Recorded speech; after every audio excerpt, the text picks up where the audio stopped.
Kita memasuki segmen Kompas Bisnis bersama saya Mario Sarong, saudara. Sejak awal Januari, pergerakan indeks saham gabungan IHSG yang terus menguat tidak seirama dengan nilai tukar rupiah terhadap dolar AS yang kian loyo. Meskipun turun pada penutupan perdagangan Senin sore, namun secara keseluruhan dari awal Januari, IHSG tercatat kian kuat seiring dengan aliran modal asing yang masuk. Bahkan sejak 3 bulan terakhir, telah menyentuh lebih dari 41 triliun rupiah. Menteri Keuangan Purbaya Sadewa mengklaim membaiknya ekonomi dan kepercayaan investor membuat IHSG to the moon. Namun kuatnya IHSG tak berjalan beriringan dengan rupiah yang justru kian tertekan. Meski demikian, untuk mengantisipasi terus melemahnya rupiah, Menkyu Purbaya bilang pemerintah telah menetapkan aturan terbaru devisa hasil ekspor agar eksportir tak lagi memarkirkan dolar hasil ekspornya di negara lain. Dia nggak taruh uangnya di luar, taruh di sini, kan cadangan devisa kencang tuh. Rupiah akan stabil kan. Anda nggak nyalain saya lagi, rupiahnya lemah terus. Walaupun bisa saham naik, tapi rupiah loyo. Walaupun ekonomi bagus, tapi rupiah loyo. Kan ngomong gitu terus kan Anda. Dengan ini kan lebih kuat. Kan saya dari tahun lalu kan 38 surplusnya. Kalau naiknya cuma 0,8 di cadangan devisa kan agak aneh. Terus kita berkutat di 150 udah bertahun-tahun. Artinya yang kebijakan dia kemarin kurang berhasil. Jadi kita coba perbaiki seperti ini dan kita lihat dampaknya seperti apa. Harusnya positif. Kalau ada yang ngeluh-ngeluh, ya biar aja ngeluh. Kenapa kemarin mereka bermain-main? Aku nggak mereka kalau itu. Siapa yang ngeluh saya kejar. Meskipun kemarin sempat turun 0,58% ke level 8.884. Dari data tercatat IHSG mencetak rekor tertinggi sepanjang masa 4 kali berturut-turut pada 2, 5, 6, dan 7 Januari. Bahkan sempat menyentuh level 9.000 pada perdagangan intraday 8 Januari. Hingga akhirnya ditutup turun tipis pekan lalu. Menteri Keuangan Purbaya Sadewa mengklaim bahwa penguatan ini baru permulaan karena kepercayaan investor yang kembali seiring perbaikan ekonomi. Bahkan Purbaya percaya diri IHSG akan menyentuh level 10.000 pada akhir tahun 2026. Tahun ini 10.000 Lebih Pak, lebih Kak. itu bukan angka yang mau saya dicapai. Kebijakan apa yang menentukan Pak buat mendukung IHSG 10.000 itu Pak kira-kira? Dari pertumbuhan ekonomi yang baik, lebih baik dibanding tahun lalu. Kan sekarang 1 tahun penuh ini saya udah pegang ekonominya lah sama gubernur B dan lain-lain. Kalau kemarin kan saya masih separuh-separuh, cuma 1/4 malah. Harusnya dengan kebijakan yang lebih sinkron kita dengan bank sentral, dengan yang lain-lain, ekonomi kita bisa tumbuh lebih cepat. Itu akan melandasi pertumbuhan keuntungan perusahaan juga. Jadi kalau investor-investor yang jeli, jangan sampai ketinggalan. Jika tren IHSG terus menguat, lain cerita dengan rupiah. Bersumber dari Gisdor Bank Indonesia, sejak awal Januari nilai tukar rupiah terhadap dolar AS terus melemah. Pada 2 Januari, rupiah berada di level 16.725 per dolar AS. Terus melemah hingga pada 9 Januari berada di kisaran 16.834 per dolar atau melemah hampir 0,7%. Kemarin juga tertekan jadi 16.853 per dolar. Sejumlah analisis bilang banyak faktor yang menyebabkan rupiah kian loyo. Di antaranya pelebaran defisit fiskal, tekanan inflasi, hingga surplus neraca perdagangan.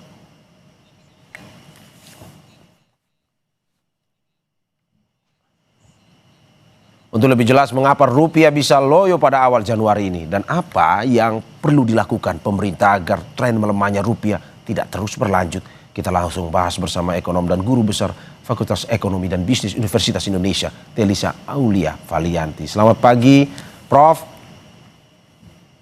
Ya, selamat pagi. Terima kasih Prof sudah bergabung di Dialog Kompas Bisnis pada pagi hari ini. Prof, saya langsung ke pertanyaan pertama. Analisis Anda, kenapa nilai tukar rupiah kian tertekan terhadap dolar Amerika Serikat? Mana pengaruh yang lebih dominan kalau menurut Anda, domestika atau global?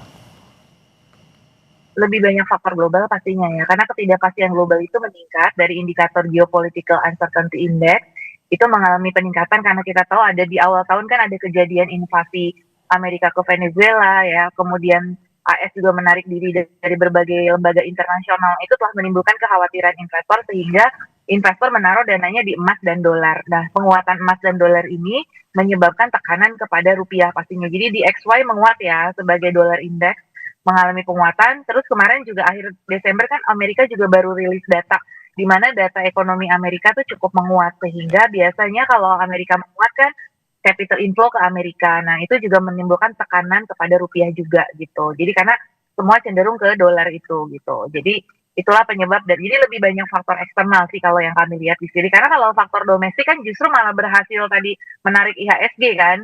Kalau IHSG kan faktor domestik yang bisa menjaga CADEV 156,5 miliar dolar, kemudian optimisme awal tahun dan bahwa akhir tahun itu nanti growth kita akan sekitar 5,3 5,4. Nah, itu menimbulkan optimisme baru. Jadi kalau faktor domestik sih sebetulnya lebih banyak harus menguatkan, tapi faktor global yang lebih banyak untuk melemahkan seperti itu. Oke, dari apa yang Anda sampaikan penegasan saja Prof. Jadi menurut Anda rupiah yang melemah atau sebenarnya dolar yang menguat saat ini? Betul, karena faktor dolar yang menguat dan juga ekspektasi terkait adanya permasalahan terkait dengan The Fed. Karena kemarin Jerome Powell juga baru ada masalah ya. Nah, ini juga menimbulkan kekhawatiran global. Jadi faktor globalnya itu banyak sekali seperti itu. Karena kalau dari domestik kan justru lebih banyak faktor positifnya seperti itu. Faktor negatif banyak muncul dari gue. Oke, Prof, ini dari apa yang disampaikan oleh Menkyu tadi. Menkyu mengklaim perekonomian kita membaik, tren IHSG kian kuat. Tapi mengapa penguatan ini sebenarnya tidak seirama atau tidak berjalan seirama dengan kondisi rupiah? Ya, karena gini, rupiah itu adalah variabel pasar ya, perlu kita ketahui. Ini kita bicara rupiah dalam arti nominal dan rupiah dalam arti real. Rupiah dalam arti nominal itu juga dipengaruhi faktor-faktor jangka pendek, sedangkan rupiah dalam arti real dipengaruhi jangka panjang, lebih banyak fundamental ekonomi. Jadi kalau pergerakan rupiah secara nominal yang kita lihat di pasar sehari-hari, itu juga selain faktor fundamental banyak ditentukan oleh faktor jangka pendek, sentimen efek, news, efek, ketidakpastian seperti yang tadi diceritakan itu semua rata-rata itu ke jangka pendek untuk mempengaruhi nominal. Jadi secara nominal itu memang kita melemah, tapi secara real harus kita lihat karena kalau real itu lebih ke fundamental. Jadi fundamental ekonomi itu bisa menimbulkan optimisme juga untuk capital inflow kalau tekanan globalnya itu mendukung, maksudnya tidak ada tekanan global gitu.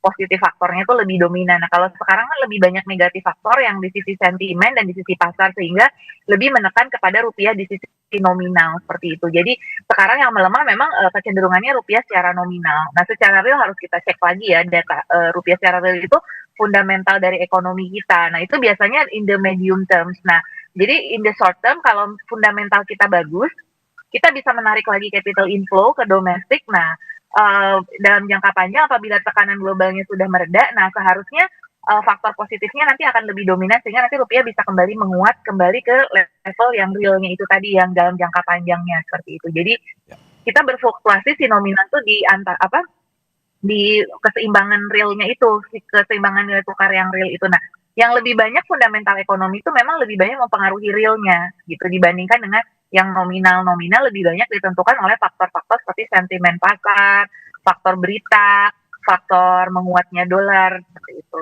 Nah, kalau kita mau memperkuat nilai tukar kita baik secara nominal ataupun real, salah satu kuncinya adalah menjaga kepercayaan investor dan menarik kembali investasi dan capital inflow ke Indonesia, menjaga CADEV kita seperti itu.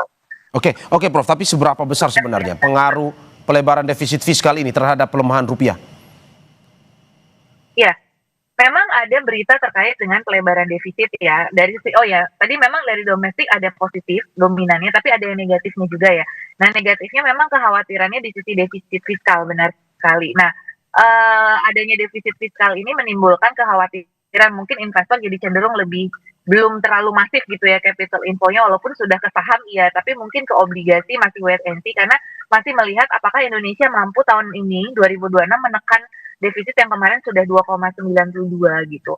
Tapi again kalau saya melihat faktor global yang dominan meskipun ada faktor domestik itu karena tadi kenapa saya bisa menilai seperti itu karena IHSG tadi kan positif gitu kecuali IHSG dan rupiah sama-sama jatuh. Nah, itu berarti dominan faktor domestiknya. Nah, ini kan IHSG-nya masih kuat, rupiahnya yang melemah. Jadi saya melihat lebih banyak faktor global meskipun tentu ada efek dari yang defisit fiskal itu terhadap kepercayaan investor. Tapi masih belum membuat investor untuk sama sekali tidak inflow ke Indonesia. Tetap mereka inflow, cuman inflow-nya mungkin tidak terlalu besar, belum sebesar kalau kita pengen rupiah itu menguat. Jadi belum bisa capital inflow yang ada itu belum bisa mengangkat si rupiahnya karena faktor globalnya yang lebih dominan seperti itu. Oke. Nah, supaya efek positifnya yang domestik lebih tinggi ya kita harus makin kuat lagi untuk daya tarik kita gitu loh agar capital inflow-nya lebih besar.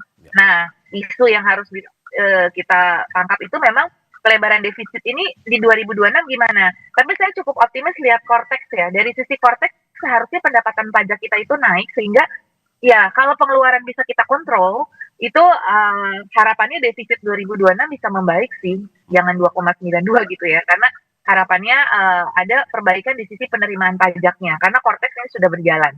Oke, kalau kita lihat lebih detail lagi, ini terkait dengan bagaimana koordinasi fiskal dan moneter kita, karena banyak yang melihat ekonomi kita didominasi oleh fiskal sebenarnya, Prof. Iya, ada istilah fiskal dominance ya di zaman Pak Menkyu baru ini. Walaupun di belakangan juga karena program-program fiskal itu banyak ya, dan independensi dari central bank sendiri, ada kemungkinan sama dengan tren di Amerika ya, bahwa bank sentral itu diharapkan lebih mendukung kepada pertumbuhan ekonomi. Nah, kita lagi menunggu RUU P2SK ini disahkan yang baru, yang revisinya. Karena ada wacana di dalam RUU P2SK itu, ya bank sentral itu harus lebih banyak mendukung kepada pertumbuhan ekonomi dan penciptaan lapangan kerja. Nah, jadi di sisi itulah moneter tidak bisa terlalu mementingkan untuk stabilitas moneter dan stabilitas rupiah atau stabilitas keuangannya, tapi harus lebih banyak fokus kepada pertumbuhan. Nah, disitulah yang disebut sebagai fiscal dominance ya. Jadi fiskalnya itu kan pengennya ngegas. Kalau moneter kan kecenderungan biasa menjaga kestabilan atau ngerem. Nah, jadi fiscal dominance itu ketika gasnya yang lebih dominan gitu. Nah, ini yang harus keseimbangannya sih tetap dijaga gitu. Jadi artinya bahwa moneter itu juga tetap harus menjaga stabilitas. Jadi harapannya otoritas fiskal juga tetap memperhatikan, oke, di satu sisi kita perlu government spending yang kuat, tapi tetap stabilitas moneter itu harus dijaga. Kalau enggak kan pengalaman krisis sudah menunjukkan kalau kita over eksesif di dalam spending, kemudian terlalu abuse dalam menggunakan instrumen kebijakan moneter atau akomodasi dari kebijakan moneter itu terlalu dominan, ya nanti kita bisa inflasi, bisa ada resiko krisis. Nah, harapannya balance lah bahwa oke, di satu sisi moneter membantu fiskal, tapi moneter tetap harus menjaga stabilitas moneternya itu sendiri dan independensi moneternya itu tetap harus dijaga seperti itu. Nah, bagaimana sih kesadaran dari kedua belah pihak untuk ya saling menjaga tadi seperti itu sih harapannya. Ya. Saya yakin sih Pak Menkyu juga pasti paham banget tentang hal ini ya karena beliau beraliran monetaris juga gitu. Jadi di dalam aliran monetaris itu stabilitas moneter juga penting untuk dijaga seperti itu. Oke, dari penjelasan Anda soal inflasi tadi, apakah tekanan inflasi hingga surplus neraca perdagangan juga jadi faktor pelemahan rupiah, Prof? Tapi sebelum Anda menjawab, kita saksikan jeda berikut.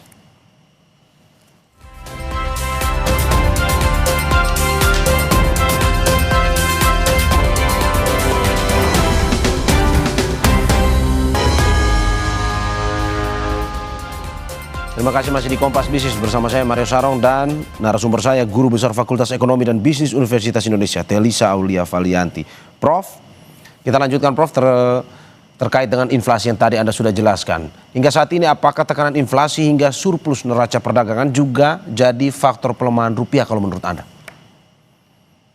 Iya, justru kalau surplus neraca dagang ini kan kita masih surplus ya berturut-turut. Jadi kalau misalkan kita masih surplus itu memang malah bagus untuk menambah devisa kita ya, karena kita masih surplus itu malah bagus. Terus kemudian dari sisi neraca pembayaran juga kita ada perbaikan sebetulnya. Nah, untuk inflasi itu memang kita ada sedikit kenaikan di akhir tahun karena memang ada beberapa faktor harga pangan yang naik karena faktor bencana juga mempengaruhi ke supply terutama di daerah-daerah bencana. Terus kemarin itu harga emas, inflasi dari harga emas. Nah, harga emas itu cukup melonjak ya, kita tahu dengan adanya serangan. Nah, Jadi tekanan inflasi inti dari harga emas itu menjadi ancaman di 2026. Sama kemudian akomodasi dari moneter itu sendiri. Jadi akomodasi moneter itu juga sangat mempengaruhi gitu. Karena kan likuiditas terus ditingkatkan ya untuk menggenjot perekonomian. Nah, karena likuiditas ditingkatkan untuk menggenjot perekonomian, itu juga mempengaruhi kepada inflasi tersebut, seperti itu. Oke, salah satu upaya pemerintah yang kemarin tadi juga disampaikan oleh Menkyu adalah menetapkan aturan baru devisa hasil ekspor wajib parkir ke perbankan dalam negeri. Apakah menurut Anda, Prof, dengan solusi yang diberikan seperti ini mungkin bisa efektif? Harapannya gitu ya, semakin kuat devisa kita, itu supply demand falas itu lebih terkendali sehingga kepada rupiah itu lebih stabil. Walaupun tadi again in the short term kan banyak isu-isu dan faktor global ya, tapi setidaknya cadangan devisa itu menjadi bumper domestik kita seperti itu. Nah, DHE yang baru itu harapannya gini, sudah diturunkan kan tadinya kewajibannya 100%. Apa akibatnya? Akibatnya banyak pelanggaran atau ketidakpatuhan dan banyak under invoicing. Jadi orang jadi memanipulasi data itu. Nah, makanya untuk mengurangi manipulasi ini, akhirnya DHE itu hanya 50% supaya orang lebih jujur dalam mengungkapkan berapa sih hasil ekspornya kayak gitu. Nah, makanya itu sekarang direvisi di aturan undang-undang baru itu direvisi dari 100% jadi 50%. Seperti itu. Nah, itu yang terjadi dari 100% ke 50%. Nah, terus kemudian dari sisi penempatannya itu sekarang di Bank Himbara seperti itu. Nah, di Bank Himbara itu harapannya lebih bisa dikendalikan. Ya. Lebih bisa dikendalikan kalau di Bank Himbara. Lebih bisa dikendalikan. Nah, itu harapannya lebih termanage lah, lebih terpantau gitu untuk Himbara kalau di Bank Himbara. Walaupun ini ada sejumlah presiden negatif dari perbankan swasta juga ya, kenapa harus di Bank Himbara dan seterusnya. Ya, walaupun ini mungkin perlu dievaluasi kembali, namanya kebijakan kan pasti ada proses dulu nih bagaimana nanti ada masukan-masukan dan seterusnya dalam implementasinya. Nah, ini mau dicoba lewat Bank Himbara dulu. Nah, harapannya dengan lewat Bank Himbara pelaporannya menjadi lebih mudah untuk dipantau. Nah, dengan berbagai revisi-revisi ini diharapkan itu bisa meningkatkan devisa kita gitu. Dan kemudian pemerintah juga sudah menyiapkan instrumen falasnya yang lebih kuat yaitu DHE falas. Jadi SBN falas maksudnya. Jadi penempatan dari dana-dana ini selain di kredit falas itu juga di SBN falas. Jadi pemerintah sudah menyiapkan instrumen surat berharganya juga untuk falas ini. Kayak kita nyuruh orang parkir ya, DHE itu gini perumpamannya saya selalu bilang, kita nyuruh orang parkir. Nah, tapi supaya orang mau parkir di tempat kita, kita menyediakan tempat yang nyaman, pengamanan, kemudian mungkin ada tambahan servis dan lain sebagainya. Nah, DHE juga seperti itu, agar eksportir juga tidak menaruh dananya di luar negeri, harus ada insentif juga. Jadi bukan cuma carrot, tapi sticknya bukan cuma ya stick and carrot lah. Jadi artinya ada insentif, ada disinsentif. Jadi untuk yang patuh misalkan, nah itu harusnya ada tambahan insentif seperti itu. Ada mutualisme yang didapat ya, Prof ya. Kalau bertanya soal proyeksi, Prof, ke depan kemana rupiah akan bergerak secara short term ataupun long term nih di akhir tahun? Ya, jadi kalau untuk jangka pendek ini memang masih di kisaran paling kuat 16.500 ya. Nah, nanti kalau kinerja kita akhir tahun dan ya harapannya tidak ada gejolak lagi di global, walaupun itu harapan yang ya sometimes terlalu naif lah ya dengan kondisi sekarang Presiden Amerika yang cukup versatile ini kan. Ini kita juga globalnya lagi sangat, dan Amerika kan memang betul-betul make America great again. Itu tuh kita kena impact itu, make America great again, MAGA. Jadi gara-gara MAGA ini nih semua jadi kacau tatanan dunia ya. Jadi cuman bagaimana tadi kalau kita bisa DHE kita kuat, fundamental ekonomi kita kuat, capital inflow bisa kita tarik. Nah, itu kita harapannya bisa membaik ekonominya. Nah, harapannya nanti in the long run bisa ke 16.300 lah gitu. Tapi ya dalam short term ini saya masih melihat 16.500 sampai 16.800 tuh masih akan ada berfluktuasi di sekitar situ dan harapannya tidak melebihi batas psikologis 17.000. Itu yang harus kita jaga sih. Gimana caranya rupiah di rentang maksimal 16.800 lah, jangan sampai menyentuh ke yang 17.000 itu gitu. Syukur-syukur nanti di akhir tahun bisa ke 16.300 gitu kalau ekonomi kita terus membaik seperti itu, dan global juga membaik. Saatnya globalnya juga harus membaik, bukan hanya dari sisi domestiknya seperti itu. Oke. Selain kondisi global, Prof, data-data makro apa yang mungkin sensitif menggoyang rupiah nih, Prof? Iya, defisit tadi ya. Defisit, beban bunga utang kita, juga tahun ini kan 2026 akan 800 triliun jatuh tempo ya beban bunga utang kita. Jadi semakin beban bunga utang kita semakin tinggi, ya itu capital inflow kita akan terganggu ya gitu. Jadi dan kemudian surplus neraca dagang tetap harus kita jaga. Terus kemudian defisit dari balance of payment, defisit dari neraca pembayaran dan neraca berjalan tuh current account ya. Current account defisit harus kita jaga, jangan terlalu tinggi gitu di sisi current account defisit. Jadi fiscal defisit, current account defisit, dan kemudian juga bagaimana kinerja growth story kita sih, kita bisa mempertahankan growth story kita gitu. Dan bagaimana kita mengelola utang kita ya, karena utang itu juga debt itu kita kan juga rasionya naik ya, debt to GDP. Nah ini juga yang perlu terus untuk diperhatikan gitu, debt to GDP ini juga cukup sensitif ya rupiah terhadap bagaimana rilis dari angka-angka debt dan juga rilis angka inflasi. Jadi ini inflasi lagi kita pantau terus gitu. Dari sisi inflasi itu pangan harus kita jaga, administer price harus terus dipantau ya. Karena tadi kalau inflasinya semakin tinggi itu juga rupiah nanti akan bisa lebih melemah gitu dari sisi itu. Dan juga dari suku bunga. Bagaimana kita merespon the Fed ini juga penting nih. Kita ini bentar lagi RDG ya. Jadi bagaimana bunga ini kita ke depannya nih, suku bunga BI rate yang akan ditentukan oleh government, oleh Bank Indonesia maksudnya ya, itu juga bagaimana tren suku bunga nih kalau terus turun, itu juga di interest rate diferensial juga bagaimana dengan the Fed itu juga bisa menjadi sangat sensitif rupiah. Oke, Prof. Tadi kita sudah berbicara terkait dengan solusi terkait dengan rupiah dan juga IHSG. Tapi sebenarnya ingin orang tanyakan dampak sebenarnya. Sektor mana yang paling tertekan kalau rupiah melemah terus? Apakah arahnya mungkin saja risiko bertemu dengan PHK di industri? Ya, menarik ya kalau kita bicara industri. Jadi industri ini ada yang sensitif terhadap kurs, yaitu industri yang bahan bakunya impor pastinya. Nah, industri apa saja yang komponen impornya tinggi? Yang pertama itu industri mamin. Ya, mamin juga cukup tinggi ininya ya, share-nya dari bahan baku seperti kita impor gula, impor garam industri ya. Itu masih. Terus industri farmasi juga kita komponen impor masih tinggi, obat-obatan. Makanya biaya medical services kita juga mengalami peningkatan karena ada relate sama obat-obatan juga, karena itu bahan baku. Dan kemudian sektor teknologi.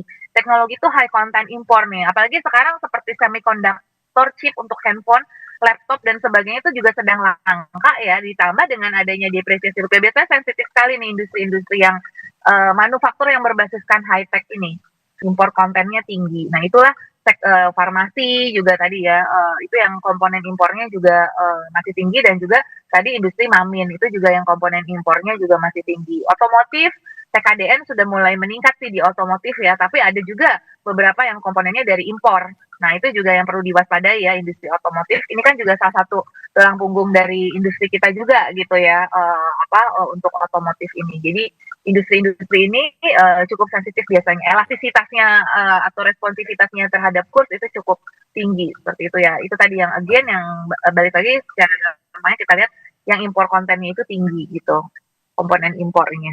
Oke. Terima kasih ekonom dan guru besar Fakultas Ekonomi dan Bisnis Universitas Indonesia, Telisa Aulia Valianti, atas apa yang disampaikan. Semoga bisa memberikan masukan Prof kepada pemerintah bagaimana mengelola ini, karena dampaknya ujung-ujungnya akan dirasakan juga oleh masyarakat seperti Anda sampaikan tadi. Sekali lagi terima kasih Prof, sehat-sehat selalu. Terima kasih. Saudara, jangan